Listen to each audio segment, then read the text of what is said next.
Thank you, Mr. Chairman. Mr. Olson, how many people have been charged with crimes of violence in connection with the events on January 6th?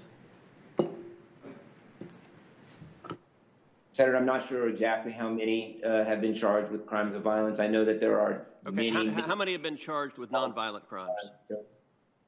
I don't have the numbers of people charged, whether at the state or federal level. I know that there How many people are currently incarcerated concerning the events of January 6th?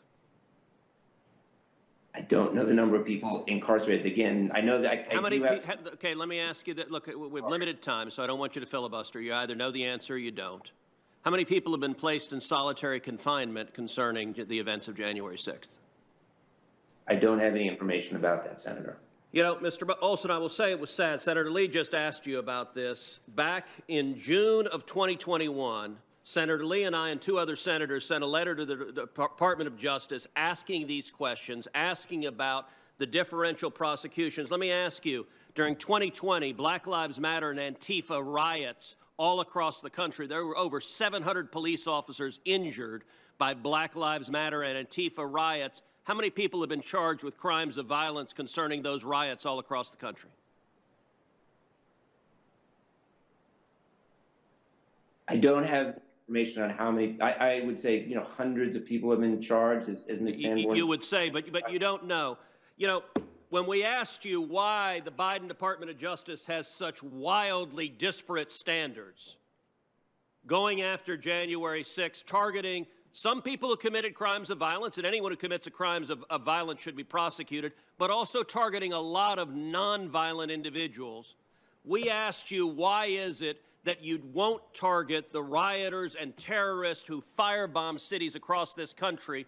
The answer we got from the Department of Justice was shameful. On October 22nd, you came back and said, quote, "The department has dedicated investigative and prosecutorial resources commensurate with the significance of these events." By significance, I guess it means the political benefit to the Biden White House.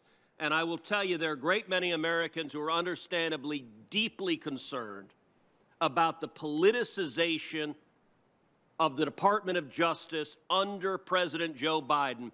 It has been 218 days since we sent you that letter. DOJ refused to answer the letter. Today, when Senator Lee and I asked you about it, your answer to every damn question is, I don't know, I don't know, I don't know. You're under oath. You may believe at the Department of Justice that you are unaccountable to the American people, but that is not the case, and the wildly disparate standards are unacceptable. Ms. Sandberg, I want to turn to the FBI. How many FBI agents or confidential informants actively participated in the events of January 6th? Sir, I'm sure you can appreciate that I can't go into the specifics of sources and methods. Did any FBI agents or confidential informants actively participate in the events of January 6th? Yes or no? Sir, I can't answer that. Did any FBI agents or confidential informants commit crimes of violence on January 6th? I can't answer that, sir. Did any FBI agents or FBI informants actively encourage and incite crimes of violence on January 6th? Sir, I can't answer that. Ms. Sadburn, who is Ray Epps?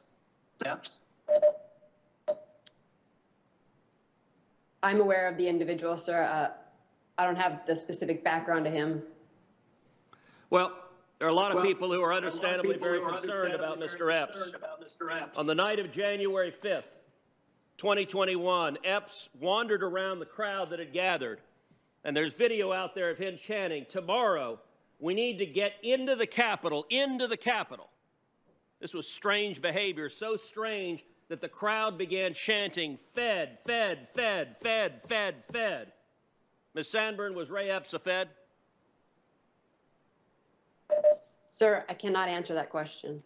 The next day, on January 6th, Mr. Epps is seen whispering to a person, and 5 seconds later, 5 seconds after he's whispering to a person, that same person begins to forcibly tear down the barricades.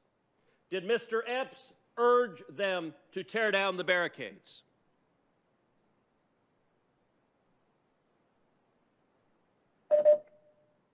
Sir, Similar to the other answers, I cannot answer that.